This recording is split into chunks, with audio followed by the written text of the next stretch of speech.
नमस्कार मित्रों। भगवान शंकर ने पार्वती जी की मगरमच्छ बनकर परीक्षा क्यों ली?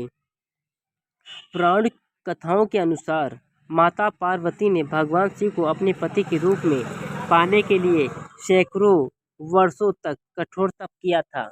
उनकी तपस्या को देखकर देवताओं ने शिव जी से देवी पार्वती की मनोकामना पूरी करने की प्रार्थना की थी।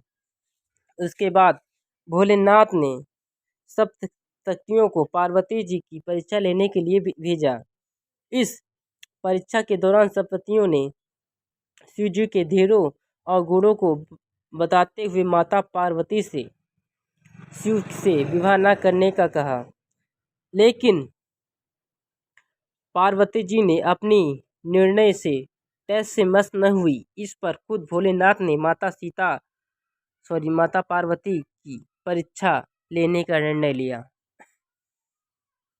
माता पार्वती के तप से प्रसन्न होकर शंकर जी उनके सामने प्रकट हुए और उन्हें वरदान देकर अर्धध्वस्त हो गए। कुछ क्षणों बाद ही एक मगरमच्छ ने एक लड़के को पकड़ लिया और लड़का मदद के लिए पुकारने लगा।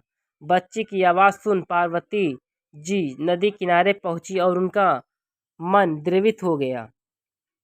इस बीच उन लड़के ने माता पार्वती को देख कहा कि मेरी न माँ है, न बाप है, न कोई मित्र ही है। माता आप ही मेरी रक्षा करें। इस पर पार्वती जी ने मगरमच्छ से कहा कि अग्रय इस लड़के को छोड़ दो। इस पर मगरमच्छ ने कहा कि दिन के छठे पहर जो मुझे मिलता है उसे आहार बनाना मेरा नियम है। पार्वती जी के विनती करने पर मगरमच्छ ने लड़के को छोड़ने के बदले में पार्वती जी के तप से प्रसन्न प्राप्त वरदान का पुण्य फल लेने के लिए मांगा। इस पर पार्वती तैयार हो गई। मगरमच्छ ने बालक को छोड़ दिया और तेजस्वी बन गया। अपने तप का फल दान करने के बाद पार्वती ने बालक को बचा लिया और एक बार फिर भोलेनाथ के प्रसन्न करने के लिए तप करने बैठ गई।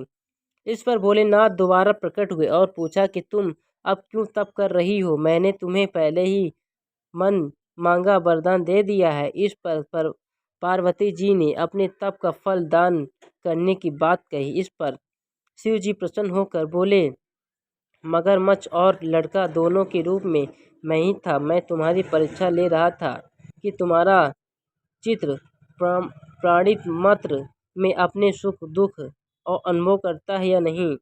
तुम्हारी परीक्षा लेने के लिए ही मैंने ये लीला रचाई थी। अनेकों रूप में दिखने वाला मैं ही एक सत्य हूँ।